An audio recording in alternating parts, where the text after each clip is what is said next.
Class 3 में आप सभी का स्वागत है। बच्चों, आज हम लोग पढ़ेंगे पार्ट 4। नाम है तेनाली रामन। तो चलिए पहले ऊपर वाले कुछ शब्द पढ़ लेते हैं। शारीरिक, विदूषक, बुद्धिमानी, मुखौटा, युवावस्था, विनम्रता। जिस प्रकार आधुनिक युग में सर्कस में अपनी वेशभूषा और शारीरिक चेष्टाओं से हंसाकर मनोरंजन करने के लिए जोकर होता है, उसी प्रकार प्राचीन काल में राजा महाराजाओं के दरबारों में अपनी अटपटी बातों एवं हाजिर जवाबी से लोगों का दिल बहलाने के लिए कुछ लोग होते थे। ऐसे लोगों को विदूषक कहा जाता था।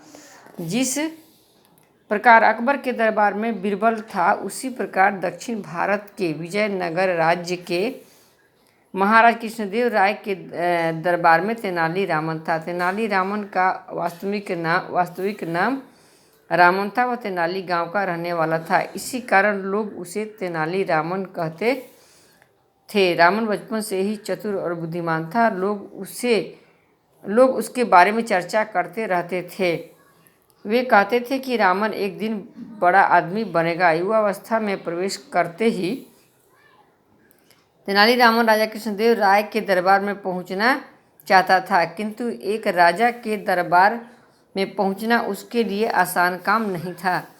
एक बार तेनाली रामन की मुलाकात कृष्णदेव राय के गुरु भट्टाचार्य से हुई। तेनाली रामन ने अपने मन की बात भट्टाचार्य के सामने रखी। भट्टाचार्य ने उसे इसके लिए सहायता का आश्वासन दिया, किंतु कई दिनों तक उन्होंने तेनाली रामन को कोई संदेश नहीं भिजवाया। अंत में तेनाली रामन भट्टाचार्य के घर पहुंच गया। वहां भट्टाचार्य ने उसे पहचानने से मना कर दिया।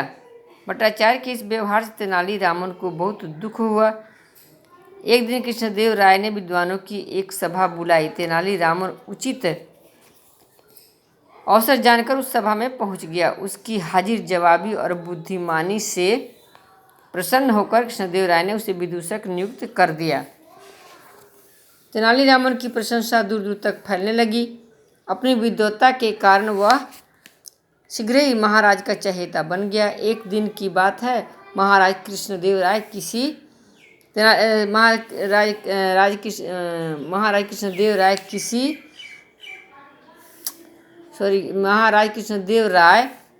तेनाली रामन की किसी बात से क्रोधित होकर बोले, तेनाली रामन, तुम यहाँ से चले जाओ और कभी मुझे अपना चेहरा मत दिखाना। तेनाली रामन हंसमुख स्वभाव का तो था ही, अतः उसने एक उपाय सोचा। वह बाजार गया और उसने एक मुखौटा खरीदा। अगले दिन राजा दरबार में बैठे थे। तेनाली रामन वह मुखौटा लगाकर दरबार में उपस्थित हो गया।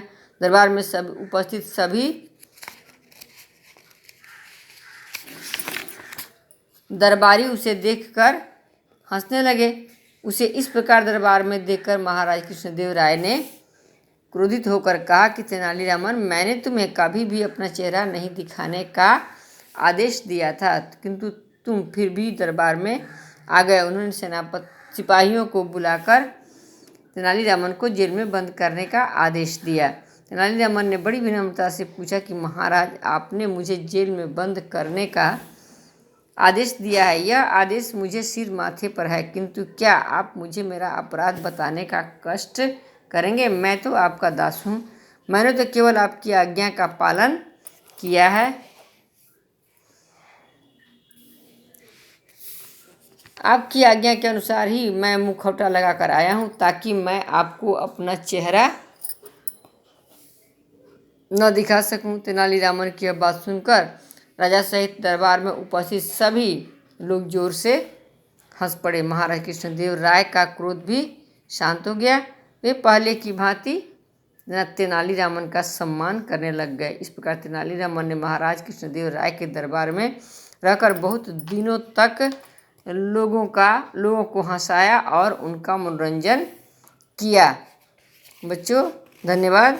आप इसका पढ़ लेंगे, रीडिंग देंगे, आप चीज़ें लगाकर रीडिंग देंगे, और इसका ये शब्दार्थ भी आपको याद करना है। आधुनिक, वर्तमान समय का, शारीरिक, शरीर संबंधी, प्राचीन काल, बहुत वर्षों